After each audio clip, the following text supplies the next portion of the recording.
بعض لوگ جب سنت پڑھتے ہیں نا نماز میں تو نیت دل میں کر رہے ہوتے ہیں کہ یہ نماز واسطے رسول کے. تو دیکھیں اس کے دو مطلب ہو سکتے ہیں. ایک تو یہ کہ عبادت تو میں اللہ کے لیے کر رہا ہوں، لیکن رسول کے واسطے کا مطلب یہ کہ نبی صلی اللہ علیہ وسلم جب قیامت کے دن ملیں گے، آپ سے میری ملاقات ہوگی، تو آپ صلی اللہ علیہ وسلم بھی خوش ہوں گے کہ اس نے میری سنت کو زندہ کیا. تو اس مفہوم کے تحت وہ یوں کہہ رہا ہوتا ہے کہ اللہ کے رسول کے واسطے، یعنی عبادت تو اللہ ہی کے لیے، لیکن رسول اللہ صلی اللہ علیہ وسلم کی شفاعت کا میں مستحق بن جاؤں، اور آپ صلی اللہ علیہ وسلم کی سے جب بروز محشر ملاقات ہو تو آپ صلی اللہ علیہ وسلم مجھ سے خوش ہوں گے کہ چل بھائی تو نے میری سنت کو ماشاءاللہ زندہ کیا. تو یہ نیت ہو سکتی ہے. اور دوسری نیت یہ ہو سکتی ہے کہ میں یہ رسول کو خوش کرنے کے لیے نماز پڑھ رہا ہوں، یعنی یہ نماز ہے ہی رسول کے لیے، اللہ کے لیے نہیں ہے. تو یہ تو خالص شرک ہے. عبادت تو صرف اللہ کے لیے ہوتی ہے. لیکن اگر پہلی والی نیت ہے نا تو وہ شرک تو نہیں ہے، لیکن بہرحال شرک کا ذریعہ بن سکتی ہے وہ. تو اس لیے ہم جب نماز میں نیت کریں تو بس اللہ کے لیے پڑھ رہا ہوں اتنا کافی ہے. باقی نبی صلی اللہ علیہ وسلم تو بروز محشر جب آپ کے علم میں یہ بات لائی جائے گی کہ یہ سنتوں کو بھی زندہ رکھتا تھا، تو آپ صلی اللہ علیہ وسلم کی رضا تو ہمیں انشاءاللہ ملے گی، اور آپ صلی اللہ علیہ وسلم کی شفاعت کا ذریعہ یہ چیز بنے گی، اور حوض کوثر سے پانی پینے کا ذریعہ بنے گی. تو ایسی نیت کرنا جس میں شرک کا وہم بھی ہونا، اس نیت سے ہمیں اجتناب کرنا چاہیے، کیونکہ عبادت ہے نا. عبادت میں پھر شرک میں اور توحید میں بڑا باریک سا فرق رہ جاتا ہے. تو عبادت کو ایسی نیت ہو کہ بالکل آپ اس کو ایکسپلین کر سکیں. تو ایسے مبہم الفاظ نیت میں نہیں کہنے چاہیے، نہ سوچنے چاہیے. تو سیدھا سیدھا نیت کریں، بس اللہ کے لیے میں نماز پڑھ رہا ہوں، بس اتنی نیت کافی ہے. پہلے سوال ہے جی محمد صاحب انڈیا، محمد صاحب کی طرف سے جو انڈیا سے ہیں. کیا نماز میں نیت کے لیے یہ کہنا ضروری ہے کہ میں 4 رکعت فرض نماز پڑھ رہا ہوں، منہ میرا کعبہ شریف کی طرف، امام صاحب کے پیچھے، یا دل میں ہی پتہ ہو کہ آپ 4 رکعت فرض پڑھ رہے ہیں تو یہ بھی کافی ہوگا؟ دیکھیں، یہ کہ منہ میرا کعبہ شریف کی طرف اور اس امام کے پیچھے، تو منہ تو کعبہ شریف کی طرف ہوتا ہے تو نماز ہوتی ہے، اس لیے اس کی نیت ضروری نہیں ہے. باقی یہ کہ امام کے پیچھے میں دل میں اتنا ارادہ کافی ہے کہ میں جماعت سے نماز پڑھ رہا ہوں، اب اکیلا نہیں پڑھ رہا. بعض دفعہ انسان صف میں کھڑا ہوتا ہے اپنی نیت باندھ لیتا ہے، تو دل میں بس اتنا ارادہ ہوتا ہی ہے. جب آپ صف میں کھڑے ہیں تو اور کیا کرنے کے لیے کھڑے ہیں؟ اپنی نماز تھوڑی پڑھنے کے لیے کھڑے ہیں. تیسرا مسئلہ یہ کہ 4 رکعت فرض پڑھ رہا ہوں، 2 رکعت فرض پڑھ رہا ہوں، یہ نیت لغو ہے. آپ فجر کے 2 فرض پڑھ رہے ہیں اور آپ نیت یہ کریں میں 4 پڑھ رہا ہوں، تو بھی فجر کے 2 ہی ہوں گی، اس سے کوئی فرق نہیں پڑے گا، کیونکہ وہ اللہ کی طرف سے پہلے سے 2 رکعت متعین ہے. آپ کے 4 کہنے سے وہ فرق نہیں پڑے گا. ظہر میں آپ نے یہ نیت کر لی کہ میں ظہر کی 2 رکعت پڑھ رہا ہوں، تو بھی نماز آپ کی ہو جائے گی، کیونکہ ظہر کی 4 رکعت ہوتی ہیں، 2 ہوتی نہیں ہیں. سفر میں آپ نے 2 پڑھنی ہے، اگر آپ نے یہ نیت کر لی میں 4 پڑھ رہا ہوں تو بھی 2 ہی پڑھنی پڑیں گی اور نماز ہو جائے گی، کیونکہ سفر میں اللہ کی طرف سے 2 متعین ہے. تو صرف اتنی نیت کرنی ہے کہ ظہر ہے یا عصر ہے، کیونکہ ظہر میں آپ کے پاس یہ بھی آپشن تھا کہ آپ پچھلی کوئی قضا پڑھ لیں، یہ بھی آپشن تھا کہ سنت پڑھ لیں، یہ بھی آپشن تھا کہ فرض پڑھ لیں. تو یہ 3 آپشن تھے آپ کے پاس، تو ان میں سے ایک کو آپ نے خود متعین کرنا ہے کہ فرض پڑھ رہا ہوں یا سنتیں.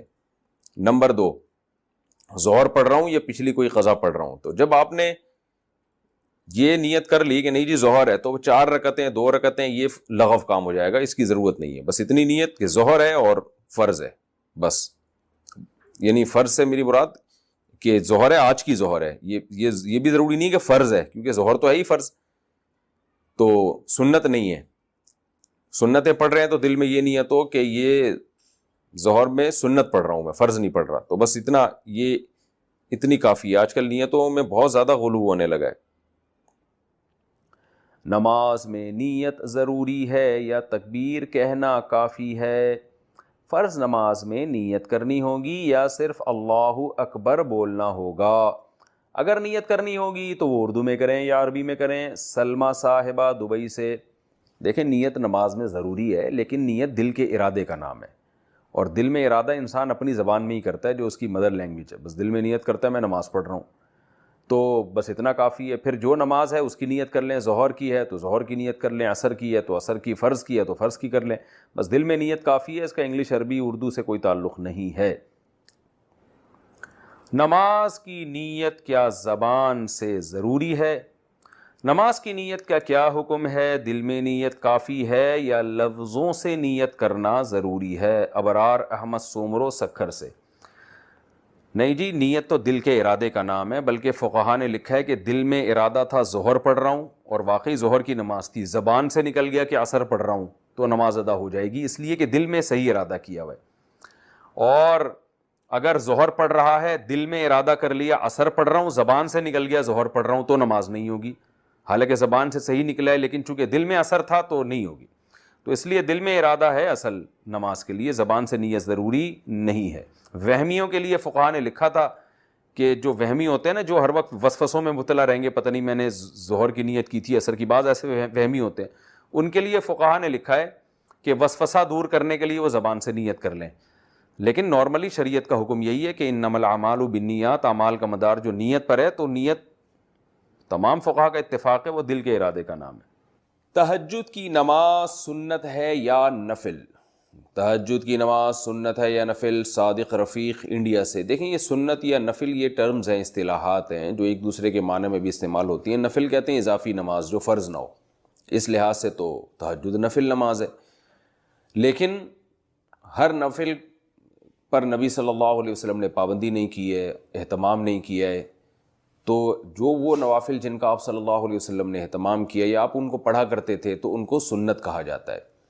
تو اس لیے تہجد اس لحاظ سے نفل ہے کہ فرض واجب نہیں ہے، لیکن اس لحاظ سے سنت ہے کہ محض ایک عام نوافل کی طرح اس کی فضیلت نہیں ہے، بلکہ آپ صلی اللہ علیہ وسلم کی عادت تھی، تو اس لحاظ سے یہ سنت ہے۔ تو بہتر لفظ اس کے لیے سنت ہی ہے، اور یہ عام سنت نہیں ہے، اس کی بے پناہ فضیلت ہے۔ قرآن مجید میں اللہ نے اہل جنت کی جہاں بھی صفات بیان کی ان میں تہجد کا بھی عموماً ذکر کیا ہے۔ جیسے قرآن مجید میں آتا ہے کہ الذین یبیتون لربہم سجدا وقیاما، ہمارے جو نیک بندے ہیں وہ راتوں کو ہمارے سامنے سجدہ اور قیام کرتے ہیں۔ اور سورہ سجدہ میں اللہ تعالیٰ کے ارشاد ہے تتجافی جنوبہم عن المضاجع یدعون ربہم خوفا وطمعا، کہ ہمارے نیک لوگوں کے پہلو رات کو بستروں سے جدا ہو جاتے ہیں اور اپنے رب کو پکارتے ہیں خوف اور امید سے۔ تو یہ ساری چیزیں ہیں۔ نبی صلی اللہ علیہ وسلم نے ایک صحابی کے بارے میں فرمایا کہ فلاں کتنا ہی اچھا ہے، کاش وہ تہجد پڑھ لیتا۔ تو اس طرح کی روایات ہیں۔ تو آپ صلی اللہ علیہ وسلم نے عبداللہ بن عمر کے بارے میں فرمایا، ان کو وصیت کی، ان کے بارے میں صحابی سے فرمایا کہ یہ تہجد کا اہتمام کریں تو کیا ہی خوب ہے۔ عبداللہ بن عمر فرماتے ہیں اس کے بعد سے میں نے کبھی تہجد نہیں چھوڑی ہے۔ تو ایسی بہت ساری روایات ملتی ہیں۔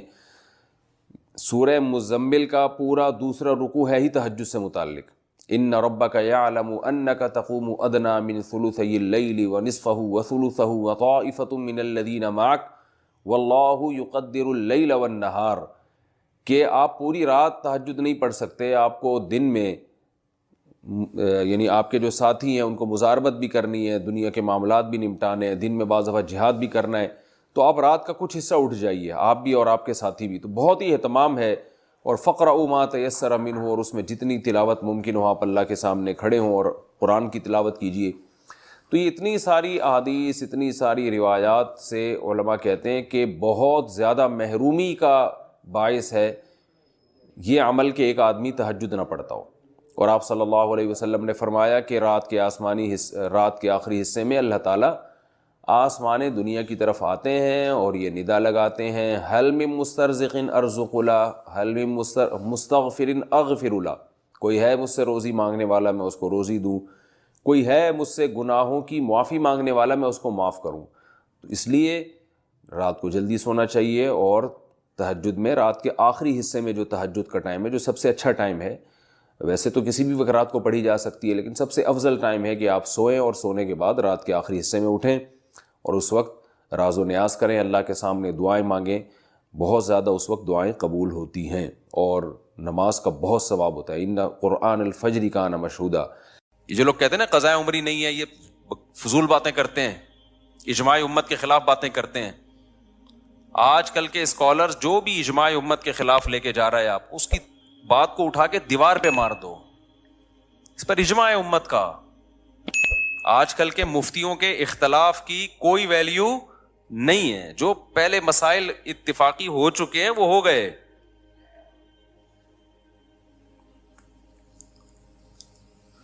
تو آپ کیا سمجھتے ہو کہ آپ نے نماز کی توبہ کر لی, اللہ معاف کر دے گا؟ اللہ کہے گا معاف کر دوں گا. معاف کیا کروں گا؟ ٹائم پہ پڑھنی تھی نہیں پڑھی, یہ جرم معاف کر دوں گا. لیکن جو دین آپ کے ذمے ہے وہ کوئی مفتی یا مذہبی اسکالر معاف نہیں کر سکتا. اس میں ہمارے پاس اللہ کی طرف سے دلیل ہوگی. یہ لوگ جو کہتے ہیں نا قضائے عمری کی کوئی دلیل دو, ان سے بولو معافی کی دلیل دو آپ, کہ بغیر پڑھے نمازیں معاف ہو جاتی ہیں. تم کہاں سے اللہ کی طرف ایک ایسی چیز کی نسبت کر دیتے ہو جس کا اللہ نے کوئی ذمہ داری نہیں لی ہے؟ کتنا بڑا جرم کیا, نماز کو ساقط کر دیا بغیر کسی دلیل کے. ہے بھائی, دیکھو جس کا حق ہے اس کو حق ہے نا کہ وہ ساقط کر دے. مثال سے بات سمجھاتا ہوں. آپ نے مجھ سے 1,00,000 روپے لیے اور پی گئے. آپ نے کہا تھا 1 مہینے بعد دوں گا. بھائی یہ بچوں کو خاموش کروائیں اوپر, ٹھیک ہے نا. آپ نے مجھ سے 1,00,000 روپے قرض لیے. قرض کس کا تھا؟ میرا. آپ نے کہا 1 مہینے بعد دوں گا.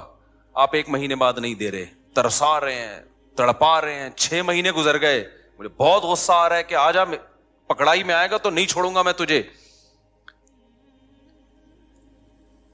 اور میں نے کہا اب تو 6 مہینے بعد لے کے بھی آئے گا نا, پیسے تو لوں گا لیکن سزا دوں گا تجھے, کیونکہ تو نے اتنا ڈیلے کیوں کیا. آپ نے سوری کر لی 6 مہینے بعد کہ یار معافی چاہتا ہوں یار. اب جب آپ نے سوری کی ہے, میں نے کہا چلو بھائی اب یہ قرض لے آئے گا, اب میں اس پہ غصہ نہیں ہوں گا کیونکہ میں نے اس کو معاف کر دیا. یہ جو ڈیلے کیا نا معاف کر دیا.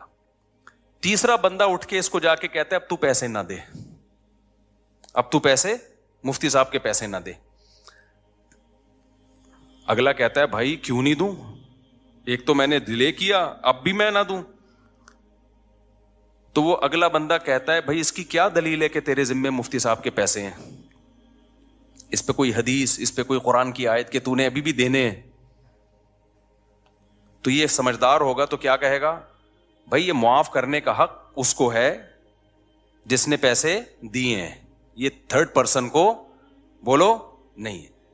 تو اگر مفتی صاحب نے ایسی کوئی بات کہی ہے کہ جو ڈیلے کر دے گا تو میں معافی کر دوں گا, یعنی جو ٹائم پہ میرا قرضہ نہیں دے گا نا, اب اس کو میری طرف سے یہ سہولت ہے کہ صرف توبہ کر لے, قرضہ بھی ختم. اس سے بڑا مفتی دنیا میں کوئی بیوقوف دیکھا آپ نے جو کہے کہ جس نے میرے پیسے ٹائم پہ نہیں دیے اب وہ صرف سوری کرے گا, صرف سوری کرے گا تو وہ پورا ہی اڑا دوں گا میں اس سے قرضہ. تو اگر یہ سامنے والا جو 1,00,000 روپے کھا کے بیٹھا ہوا ہے نا, یہ 2 نمبر ہوگا نا, تو ان مذہبی اسکالر کی باتیں اس کو فوراً سمجھ میں آئیں گی جو یہ کہہ رہے ہیں کہ نہ دو. لیکن 1 نمبر ہوگا نا تو وہ کہے گا اس کی کیا دلیل ہے کہ جس کا حق تھا اس نے معاف کر دیا ہے, اس کی دلیل. مفتی صاحب سے کوئی تحریر لے کر آؤ. قضائے عمری کے ساتھ یہی حشر کیا ہے آج کل کے مذہبی اسکالرز نے, اور آج کل کے مذہبی اسکالرز کو جنہوں نے اپنا باپ بنا لیا ہے ائمہ مجتہدین کو چھوڑ کر, ان لوگوں نے بھی یہی حشر کیا ہے. اللہ میاں نے کہا تھا نماز قائم کرو, فجر کی نماز فجر کے ٹائم پہ ہونی چاہیے, ظہر کی ظہر کے ٹائم پہ ہونی چاہیے. لوگوں نے کیا کیا, نہیں قائم کی, قضا کرتے رہے, 10 سال تک قضا کر کے اپنے اوپر ایک بوجھ کھڑا کر لیا. تو آپ کو خیال آیا کہ یار میں نے بہت بڑا جرم کیا, 10 سال نمازیں نہیں پڑھی, میں توبہ استغفار کروں. آج کل کے جو مذہبی اسکالر قرآن و سنت کے نام پہ جو بیوقوف بناتے ہیں, جن کو قرآن و سنت کے علاوہ سب کچھ آتا ہے, سائنس تو ہے ہی نہیں. میں بار بار کہتا ہوں یہ جو آج کل کے مذہبی اسکالر تمہیں مجتہدین سے ہٹا رہے ہیں نا قرآن و سنت کے نام پہ, خدا کی قسم یہ قرآن و سنت میں نہیں لے کر آ رہے, یہ اپنا منجن بیچ رہے ہیں. قرآن و سنت جو ایکسپلین پہلے ہو چکا ہے نا وہ اوتھینٹک ہے, وہ مستند ہے. آج کل کے تلوں میں تیل نہیں ہے ان اسکالرز میں, یہ اتحاد امت کے نام پہ اپنا منجن بیچ رہے ہیں. تو انہوں نے کیا کیا, 10 سال ایک آدمی نے نماز نہیں پڑھی, اتنا بڑا جرم کیا, اللہ کا قرض اس کے اوپر. حدیث میں آتا ہے دین اللہ احق ان یقضا, اللہ کا قرض سب سے زیادہ اس لائق ہے کہ وہ ادا کیا جائے. آپ نے اللہ کا قرض اپنے اوپر لاد دیا. اب آج کل کے اسکالر میں سے کوئی اسکالر اٹھا, اس نے کہا کہ صرف سوری کر لو اللہ تعالیٰ سے, یہ 10 سال کی نمازیں کیا ہو جائیں گی, معاف. جب آپ ریلائبل مفتیان کرام کے پاس گئے, انہوں نے کہا بھائی سوری کرنے سے یہ جرم معاف ہو جائے گا کہ آپ نے 10 سال تک پڑھی کیوں نہیں ہے، لیکن اللہ کا قرضہ معاف نہیں ہوگا. تو وہ اسکالر جو نام نہاد اسکالر ہیں انہوں نے کہا اس کی کیا دلیل ہے کہ معاف نہیں ہوگا؟ ہے بھائی، اس کی کیا دلیل ہے کہ معاف نہیں ہوگا؟ حالانکہ دلیل اس کی ہونی چاہیے کہ معاف ہو گیا ہے. کہ مفتی صاحب سے پوچھ کے آؤ کہ اس کی کیا دلیل ہے کہ وہ 10 سال کی نمازیں معاف نہیں ہوں گی. مفتی اگر مفتی ہوگا تو کہے گا اس لیے کہ ہمارے پاس اس کی کوئی دلیل نہیں ملتی کہ اللہ نے وہ نمازیں معاف کر دی ہیں. لہذا جو اسکالر یہ بات کر رہا ہے نا، مفتی کہے گا کہ اس سے پوچھ کے آؤ کہ اس کی کیا دلیل ہے کہ سوری سے وہ ساری نمازیں ذمے سے ساقط ہو جاتی ہیں توبہ کرنے سے. کیونکہ تمہارے پاس کوئی دلیل نہیں ہے کہ اللہ نے وہ معاف کر دی ہیں، تو تم اللہ کی طرف اس بات کی نسبت کیوں کر رہے ہو جو اللہ نے کہی نہیں ہے؟ کہاں اللہ نے لکھا ہے کہ جان بوجھ کر نماز چھوڑ دو گے تو میں نماز ہی ذمے سے ساقط کر دوں گا؟ کہیں لکھا ہوا ہے یہ؟ بولو بھائی کیا ہو گیا؟ کہیں ہے قرآن میں حدیث میں کہ جو 10 سال چھوڑے گا تو خالی سوری سے اس کا قرضہ معاف کر دوں گا؟ آپ خود قانون ساز بن گئے ہو. لوگ کہتے ہیں کہ جی حرج بہت ہے 10 سال کی نمازیں پڑھنے میں، اور اسلام میں تنگی نہیں ہے. حرج جب ہے جب 10 سال کی نمازیں ایک دن میں ہو.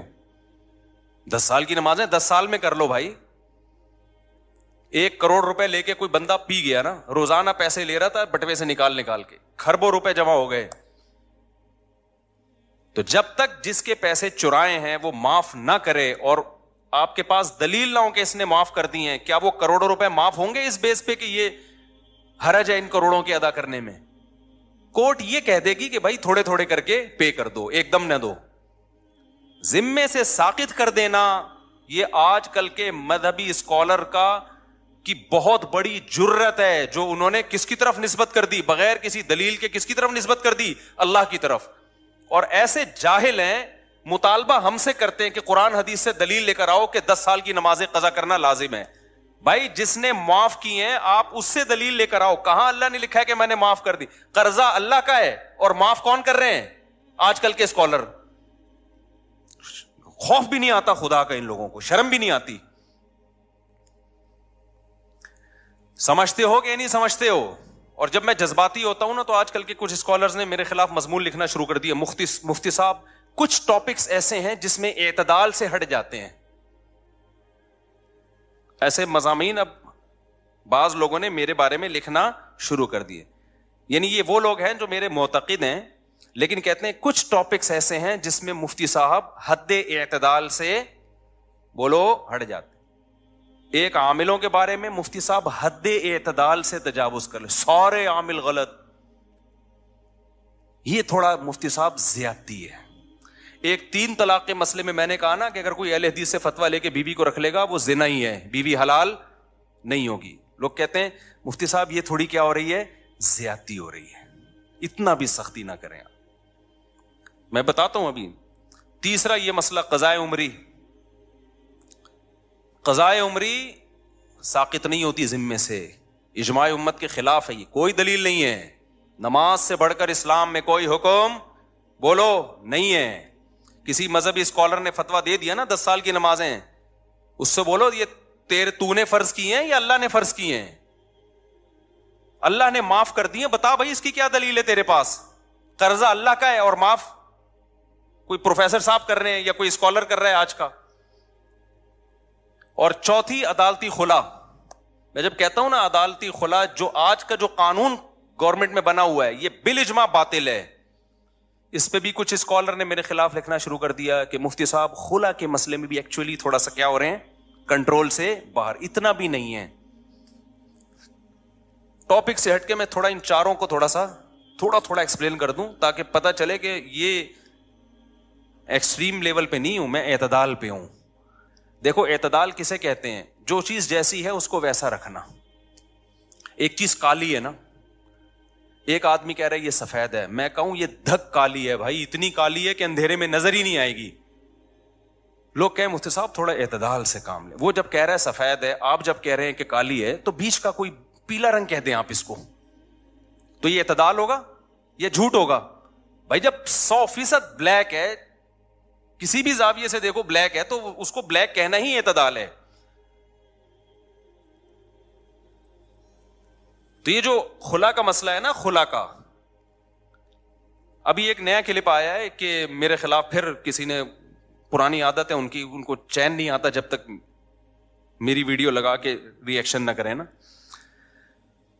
تو میں نے یہ عدالت خلا کا کہا یہ جھوٹ ہے، بکواس ہے. اس کی بیس پہ اگر کوئی عورت کہیں اور نکاح کرتی ہے وہ زنا ہے، وہ نکاح نہیں ہے. چند کنڈیشن ایسی ہیں جس میں ہم اس خلا کو معتبر مانتے ہیں، وہ ہیں، وہ تو میں بتا چکا ہوں. چند کنڈیشن ایسی ہیں، لیکن علی الاطلاق کورٹ کے پاس یہ حق ہو جائے کہ عورت جب جائے کورٹ اس کو خلا کی ڈگری پکڑا دے. جیسے کہ لا یہی ہے، لا تو پاکستان میں نا، حضرت ویڈیو نہ بنائیں، جو پاکستان میں لا ہے نا وہ یہی ہے کہ جج پابند ہے کہ وہ خلا دے گا. یہ خلا کلعدم ہے، اس کی کوئی حیثیت بولو نہیں ہے. اس پہ مشہور زمانہ اسکالر نے ابھی دوبارہ میرے خلاف کلپ بنایا کہ مشکات کی اتنی حدیثیں اور فلانی اتنی حدیثیں ہیں. ایک حدیث مشکات کی یا پورے ذخیرے حدیث میں، میرا چیلنج ہے خدا کے لیے مارکیٹ میں لے آؤ یار. ہمارے کان ترس گئے ہیں، آنکھیں ترس گئی ہیں. کوئی ایک حدیث ایسی نہیں ہے جس سے پتا چلتا ہو کہ عورت کو طلاق کا یا نکاح ختم کرنے کا حق ہے بذریعہ کورٹ. شوہر ظلم کر رہا ہو نا مخصوص نوعیت کا، اس کی بات میں نہیں کر رہا، وہ تو میں بھی مانتا ہوں. نارمل کنڈیشن میں یا چھوٹی موٹی باتوں میں ایک عورت نہیں رہنا چاہتی، وہ کہہ رہی میں نہیں رہنا چاہتی، یہاں شوہر کی مرضی کے بغیر عورت علیحدگی نہیں لے سکتی. اسلام میں نکاح میں داخل ہونے کا عورت کے پاس حق ہے، نکاح سے نکلنے کا عورت کے پاس اسلام میں رائٹ نہیں ہے. اب خواتین کو یہ بات اگر سمجھ میں نہیں آتی، چھوڑ دیں اسلام کو چینج نہ کریں. آپ اسلام چینج نہیں ہو سکتا. سمجھ میں آ رہی ہے بات کہ نہیں آ رہی؟ آپ چھوڑ دیں بھائی، ہمیں یہ اسلام میں لگتا ہے یہ ظلم ہے عورت کے اوپر، تو نہ لاؤ. آپ جاؤ کسی ہندو سے شادی کرو، آپ اس کے پاس، ان کے پاس ہر وقت حق ہے بھائی. جیسے ہندو خود طلاق دے سکتا ہے، عورت بھی جب چاہے عدالت سے خلا لے سکتی ہے. اسلام میں ایسا ہی ہے. کوئی اسکالر یہ بات کرتا ہے نا کہ نہیں ایسا نہیں ہے، تو آپ میرے سامنے بٹھا دیں اس کو، آن لائن لے آئیں اس کو، مشہور آدمی ہو، ہر آڑا ترچھا مشہور ہونے کے لیے بعض دفعہ آ جاتا ہے. تو میں بتاؤں گا مشکات میں کتنی حدیثیں ہیں، بخاری میں کتنی حدیثیں ہیں، وہ سارے میں ان کمبختوں کو ترجمے تک نہیں آتے ہیں حدیثوں کے. اگر عورت کے پاس بھی یہ رائٹ ہوتا ہے نا، کامن سینس بھی کوئی چیز ہوتی ہے. قرآن حدیث تو پہلے کامن سینس ہوگی تو قرآن حدیث سمجھ میں آئے گا نا. کامن سینس ہی نہیں ہے، قرآن حدیث تو ویسے ہی نہیں ان بیچاروں کے پاس، اور کامن سینس بھی نہیں ہے. اور وہ آج کل ہمیں بتا رہے ہیں کہ ابو حنیفہ امام شافعی کو فالو نہ کرو، ان لوگوں کو فالو کرو. کامن سینس کیا کہتی ہے کہ میاں بیوی میں اور گرل فرینڈ بوائے فرینڈ میں فرق کیا رہ جائے گا اگر عورت کے پاس بھی طلاق کا حق حاصل ہو جائے؟ فرق کیا رہ جائے گا؟ ارے میاں بیوی میں، بوائے فرینڈ اور گرل فرینڈ میں جب دونوں چاہیں بریک اپ ہو سکتا ہے کہ نہیں ہو سکتا؟ بولو نا. دونوں جب چاہیں ایک دوسرے کو چھوڑ دیں، تو پھر میاں بیوی کے تکلف کی کیا ضرورت ہے؟ فرق صرف اتنا ہو جائے گا کہ گرل فرینڈ بوائے فرینڈ میں عورت ٹاٹا کر کے ویسے ہی چلی جاتی ہے، یہاں کورٹ سے کہے گی مجھے ٹاٹا کروا دو، کورٹ اس کو پکا ٹھپا لگا کے ڈگری دے دے گی. گرل فرینڈ میں تو پکا ٹھپا بھی نہیں لگتا، یہاں تو پکا ٹھپا لگ جائے گا. گرل فرینڈ بوائے فرینڈ اور میاں بیوی کا فرق ہی ختم ہو جائے گا. اتنی سینس اس بے وقوفوں میں نہیں ہے، اور یہ ہمارے باپ بنے ہوئے ہیں، ملین سبسکرائبر لے کے بیٹھے ہوئے ہیں یہ لوگ. میں تو کہتا ہوں یہ اس قوم کے ساتھ صحیح ہو رہا ہے. جیسے سیاسی حکمران جب کوٹتے ہیں نا میں پکڑ کے، تو صحیح کوٹتے ہیں بھائی. ووٹ کس نے دیا تھا؟ ووٹ بھی تو میں اور آپ ہی دیتے ہیں نا. تو یہ جو مذہبی اسکالر منجن بیچ رہے ہیں نا اور الو بنا رہے ہیں آپ، یہ بالکل صحیح ہو رہا ہے آپ لوگوں کے ساتھ، کیونکہ آپ نے قرآن و سنت کو سمجھنے کے لیے ابو حنیفہ پہ اعتماد نہیں کیا. آپ کو لگا وہ بیچاروں کو کچھ بھی نہیں آتا تھا، جو تابعین تبع تابعین کے دور کے لوگ تھے. آپ کو خیر وہ بیچارے منجن بیچ کے چلے گئے. آپ نے امام شافعی پہ اعتماد نہیں کیا، جن کو کروڑوں لوگوں نے فالو کیا ہے. آپ نے کہا ان کو نہیں پتا تھا. آپ نے امام مالک پہ اعتماد نہیں کیا، آپ نے امام احمد بن حنبل پہ اعتماد نہیں کیا. جب اتنے بڑے بڑے فقہا پہ آپ نے اعتماد نہیں کیا تو اللہ نے آپ کو ان منجنوں کے حوالے کر دیا ہے کہ یہ منجن بیچیں گے اور تم کیا کرو گے؟ ان سے مسائل پوچھو گے. تو میں بہت کانفیڈنٹلی یہ کہتا ہوں یہ خلا کالعدم ہے، اس کی کوئی 2 ٹکے کی حیثیت نہیں ہے. جج اپنی بیوی کو طلاق دے سکتا ہے، کسی اور کی بیوی پہ اللہ نے جج کو اختیارات بولو نا نہیں دیے ہیں. اب خواتین کو یہ پسند نہ آئے تو چھوڑ دیں اسلام کو. جہاں اتنے سارے کروڑوں کافر ہیں، چند عورتیں اگر جہنم میں چلی جائیں گی تو ہماری صحت پہ کوئی فرق نہیں پڑے گا. کیونکہ آج کل ایک نیا بھوت یہ سوار ہو گیا مذہبی اسکالرز پہ کہ خواتین کو خوش کرنے کے لیے ان کے وہ حقوق بیان کیے جا رہے ہیں جو اسلام نے دیے نہیں ہیں. فیور لینا ہے ان کو. جیسے کہہ دیا نا عورت پہ ساس کی خدمت نہیں ہے، شوہر کی خدمت نہیں ہے. ابے نہ وہ بچے پیدا کر رہی ہے، نہ وہ شوہر کی خدمت کرے گی، نہ وہ ساس کی خدمت کرے گی. کمانا اس پہ ویسے ہی لازم نہیں ہے، تو وہ پیڑے کھانے کے لیے آئی ہے گھر میں. کیا ایسی بات کرتے ہو جو تم اپنی بیوی پہ منطبق نہیں کر سکتے؟ تمہاری بیویاں کیسے گھروں میں رہتی ہیں؟ نہ وہ تمہاری ماں کی خدمت کریں گی، نہ تمہاری خدمت کریں گی، نہ بچے تو ویسے ہی پیدا نہیں ہو رہے. ایک آدھ ہوتا ہے، اس کے بعد بڑھ گیا، بچوں کا پروگرام سارا کیا ہو گیا؟ بڑھ گیا. وہ بات کرو جو تم خود سوسائٹی میں اپنے اوپر جھیل سکتے ہو. تمہاری ماں تمہاری بیوی کو کہہ رہی ہے پانی پلاؤ، اور تمہاری بیوی آگے سے کہتے ساس کی خدمت کچھ میں واجب نہیں ہے. تمہاری غیرت کہاں چلی جائے گی اس وقت؟ سمجھ میں آ رہا ہے کہ میں جاپان سے آیا ہوں، غصے میں ہوں کیونکہ وہاں میں نے خاندانی نظام دیکھا ہے تباہ ہوتے ہوئے. یہ نہیں قسم کے لوگ وہاں بھی براڈ مائنڈیڈ پیدا ہوئے، بیڑا ہی غرق کر دیا پورے سسٹم کا. جو اسلام نے عورت کو حقوق دیے ہیں وہ بڑے خاندانی حقوق ہیں. ان حقوق کی بات کرو بھائی، جو حقوق اسلام نے دیے ہیں. اسلام نے یہ کہیں نہیں کہا کہ تمہاری بیوی نہ تمہاری ماں کی خدمت کرے گی، نہ تمہاری روٹی پکا کے کھلائے گی. اسلام نے کہا ہے بھائی خرچہ تمہارے ذمے ہے. نبی صلی اللہ علیہ وسلم نے محبت سکھائی ہے اپنی زوجہ کی کہ جہاں سے امی عائشہ برتن سے منہ لگا کے پانی پیتی، وہیں سے آپ بھی محبت کا اظہار کرتے. کبھی آپ نے اپنی بیویوں کو مارا پیٹا نہیں ہے، ہاتھ نہیں اٹھایا، برداشت کیا. اونچ نیچ ہر گھر میں ہوتی ہے. اپنے ساتھ سفر میں لے کے جاتے تھے، دعوت میں لے کے جاتے تھے. یہ حقوق ہیں جو اسلام نے دیے ہیں. یہ والے دو بھائی.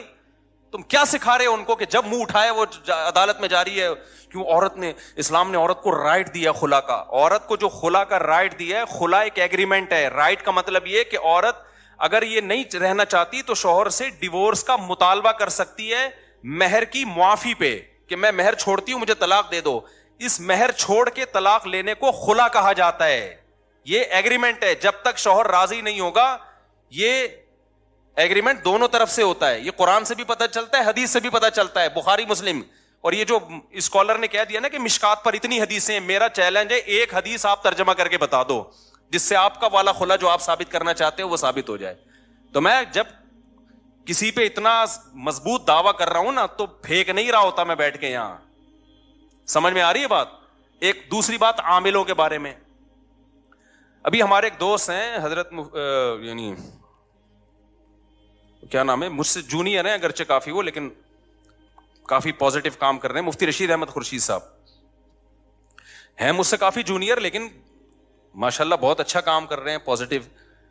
ان سے کسی نے سوال پوچھا کہ مفتی طارق مسعود صاحب عاملوں کے بہت خلاف ہیں، بہت ایکسٹریم لیول پہ گئے ہوئے ہیں. انہوں نے اپنے حساب سے جواب دیا کہ بھائی وہ تھوڑا سارے غلط نہیں ہیں، کچھ ان میں ٹھیک بھی ہیں.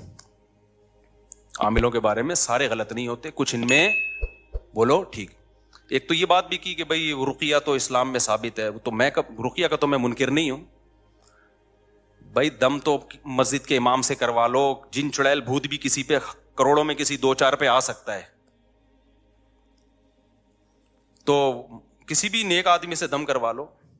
اور حضرت مفتی موسیٰ روحانی بازی رحمت اللہ علیہ وہ عامل نہیں تھے. خدا کے لیے ان کو بدنام مت کرو، وہ عامل نہیں تھے.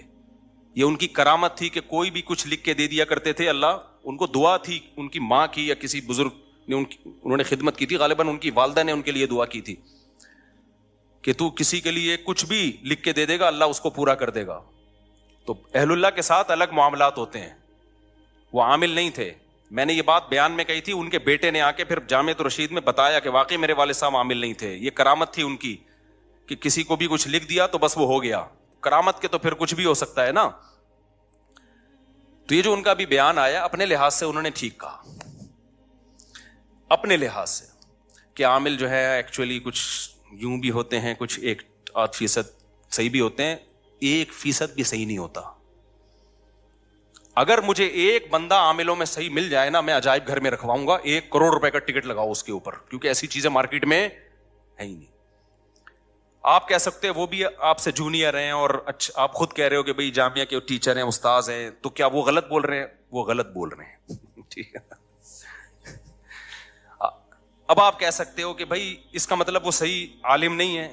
بھائی اس کا علم دین سے تعلق نہیں ہے, سمجھ رہے ہو؟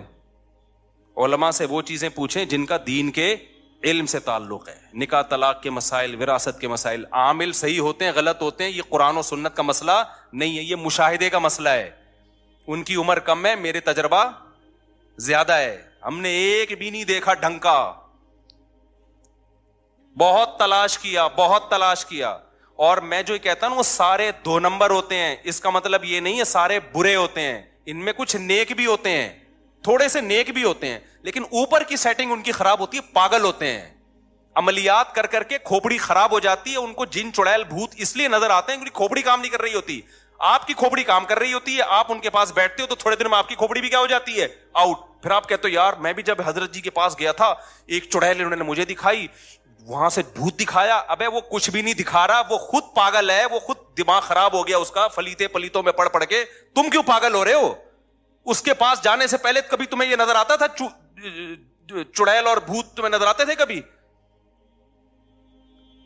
تو یہ منجن ہمارے سامنے, کسی عامل کے باپ میں دم ہے, آئے ایک جن چڑیل بھوت میرے سامنے لا کے دکھائے.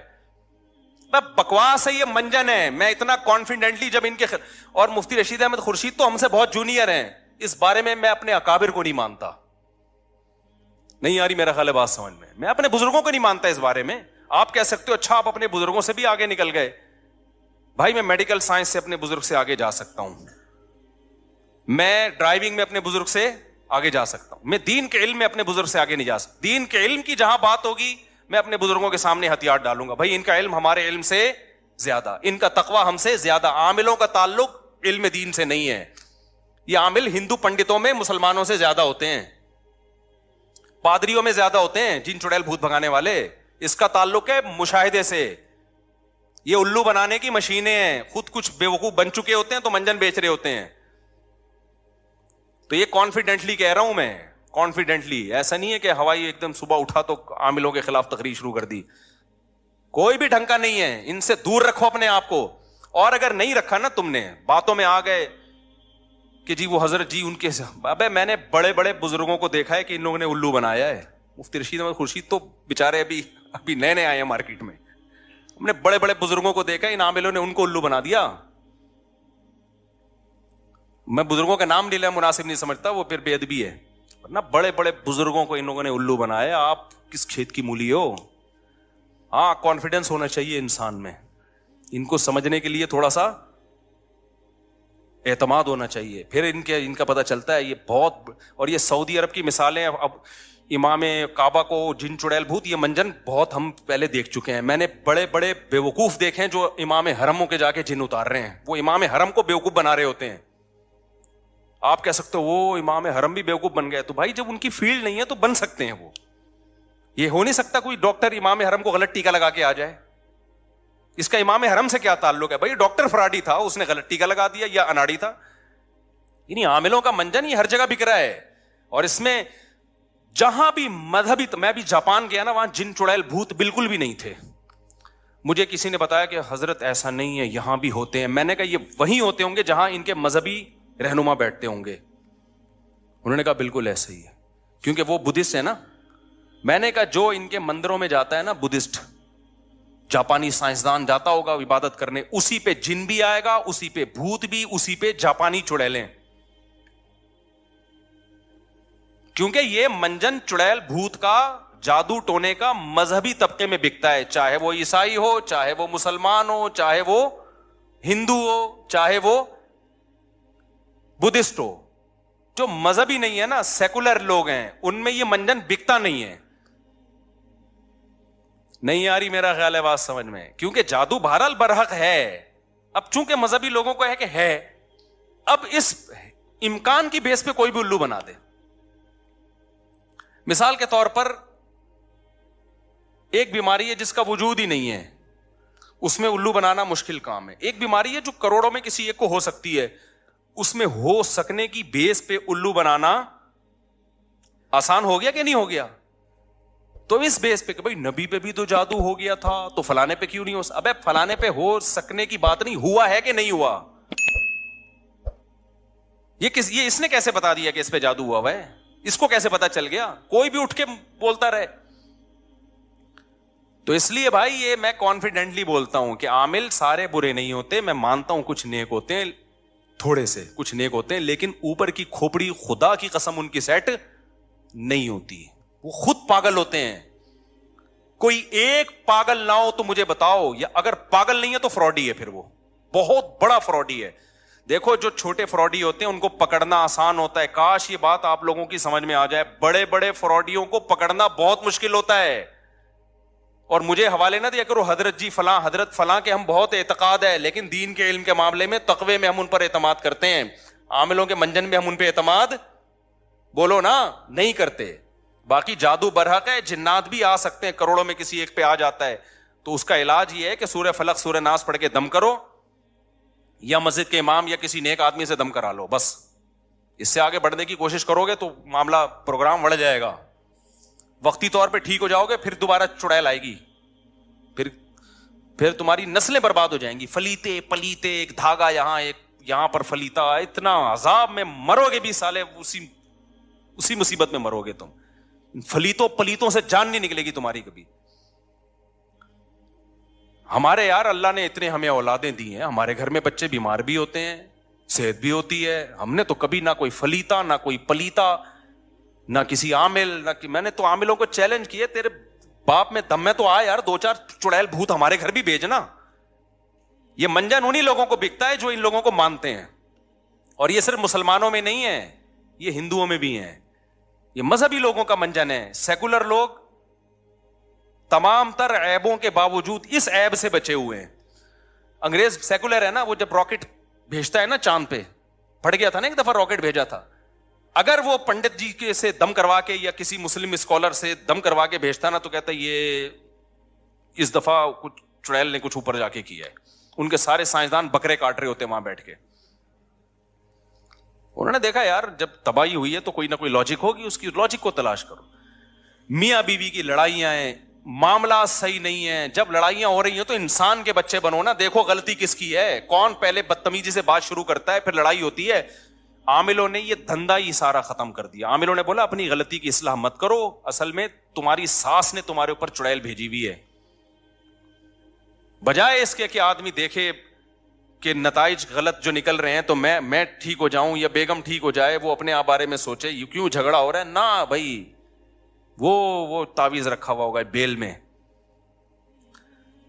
15-16 سال پرانی بات ہے, مجھے پتا تھا یہ بہت نالائق ہے نا, لڑ رہے تھے بدتمیز سے, دونوں ایک نمبر کے. شادی سے پہلے ہی بدتمیزی میں مشہور تھے, تو ظاہر ہے جب شادی بھی ہو گئی تو پھر تو بدتمیزی انتہا کو پہنچے گی. لڑائی جھگڑے ہی نہیں ختم ہو رہے. لڑکی کا بھائی چلا گیا کسی بزرگ کے پاس, وہ بزرگ بھی ہمارے ہاں بڑے بزرگ سمجھے جاتے ہیں. افسوس تو اس پر ہے نا, میں 2 نمبر عاملوں کے خلاف نہیں بولتا, یہ ذہن میں رکھو, میں 1 نمبر کے خلاف بولتا ہوں. یہ بھی میری بات کو نا غلط لے جاتے. 2 نمبر تو سب مانتے ہیں 2 نمبر ہیں, جو 1 نمبر ہیں وہ بھی 2 نمبر ہیں, میں ان کے خلاف بول رہا ہوں.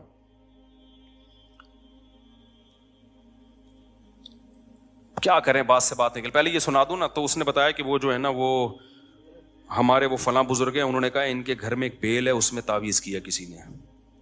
میں نے کہا الو نا کسی اور کو بنانا, کسی اور کو بنانا الو. تمہاری قسمت میں یہ لکھا ہوا ہے کہ تم بجائے اس کے کہ اپنی بہن کو سمجھاؤ جو بدتمیزی کر رہی ہے وہ, یا شوہر کے رشتہ دار میاں کو سمجھائیں کہ اگلا غصے ہوتا ہے تو تھوڑی دیر کے لیے انسان کا بچہ بن جا, گھر تو ایسے ہی چلتا ہے نا. وہ اس کے گھر میں بیل ہی نہیں تھی, اتفاق کی بات یہ ہے. لیکن ایسی اندھی عقیدت ہے نا ان کمبختوں کی, وہ جتنا مردی جھوٹ بول دے, نہیں جی حضرت جی ہیں, بنیان کمبخت سونگ سونگ کے عورتوں کے بتا رہے. یہ تو میں 2 نمبروں کی بات کر رہا ہوں.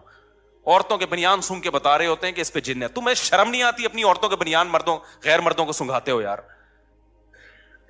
اپنا پجامہ سنگھایا کرو جا کے. اس کو کوئی مانگے نا تو اپنی بنیان لے کر بولا یہ میرا انڈر ویئر ہے, یہ اپنی ناک میں گھسیڑ.